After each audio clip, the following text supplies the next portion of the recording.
H1배 간암 신약이 이번에 FDA에서 승인이 된다면 한국 신약 수출 기대감이나 FDA 승인을 앞두고 있는 다른 업체들에 대한 기대감도 높아질 것 같은데요. 신약 수출이나 FDA 승인과 관련해서 주목해볼 업체 있을까요?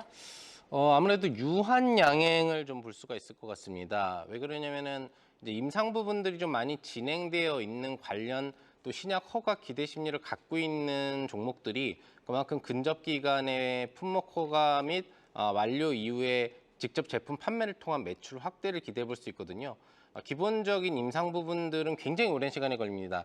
1상부터 3상까지 거의 10년에 가까운 임상 기간이 걸리는 경우들이 많이 있기 때문에 그런 부분에서는 유한양행 현재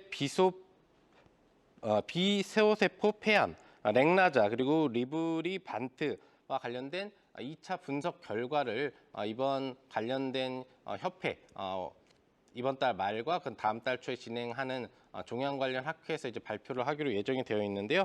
2월 달에 이미 우선 심사 대상자로 FDA에 선정이 되면서 하반기 한 8, 9월 정도 중에는 FDA 승인 가능성을 열어둘 수가 있는 부분이고 또 이번 임상 종양 학회에서 발표되는 5가지 정도의 관련된 이제 결과, 부작용도 및 수능도 개선 피하 조사 결과, 그다음에 EGFR 변이 환자에 대한 세부 환자군 이점 부분들에 대한 발표가 잘 나와주게 된다면 가장 먼저 또 한 번의 FDA 승인 기대치를 가질 수 있기 때문에 관련된 기대 업체, HLB 이후로 기대할 수 있는 업체라고 볼 수 있겠습니다.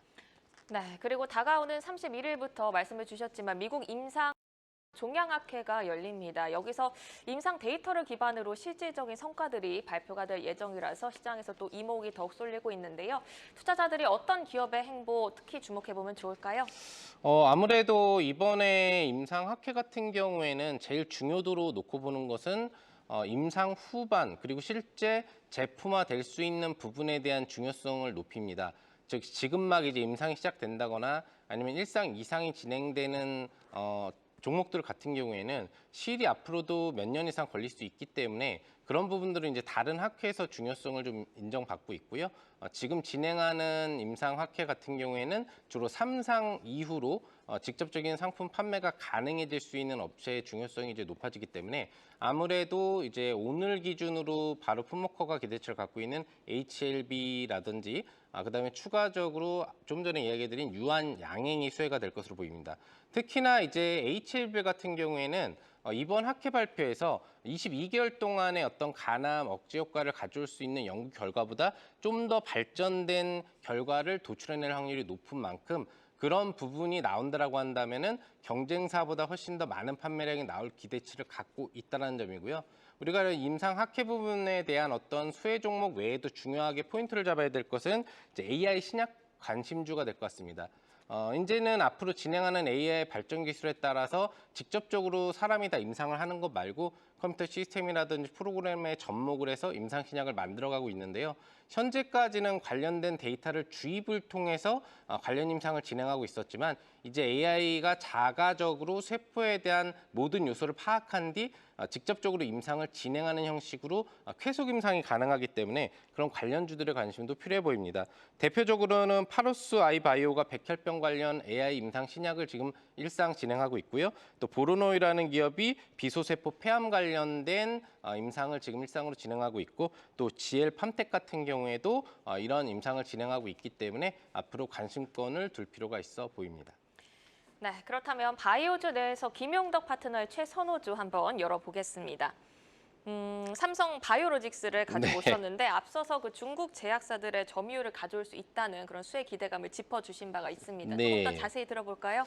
일단 제일 중요한 부분들은 뭐냐, 바로 중국의 바이오 부분에 대한 수출 제한의 수혜가 누구한테 돌아오느냐입니다.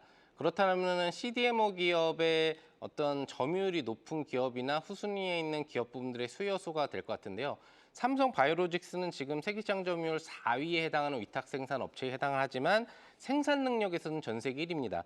1년에 무려 60만 리터 이상의 약물을 생산할 수 있는 기반 시설을 이미 완료해 놓은 상태이기 때문에 직접적으로 중국에 대한 제한 부분들이 들어가게 될 경우에 해외 업체들이 차선으로 대체할 수 있는 대량 약물 생산 방식은 삼성 바이오로직스를 선택할 수밖에 없다고 볼 수 있겠습니다.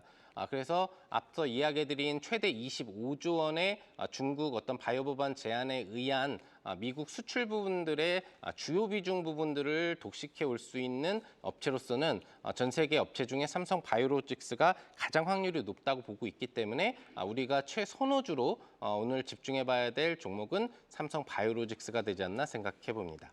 네, 오늘 투데이 안경 원픽은 금리 인하 기대, 대중제재 가시화, 바이오의 시간 온화를 주제로 김용도 파트너의 원픽 삼성 바이오로직스까지 만나봤습니다. 다양한 이벤트 속에서 변화하는 수급 흐름에 따라서 종목별 모멘텀 잘 따라가 보셔야겠습니다.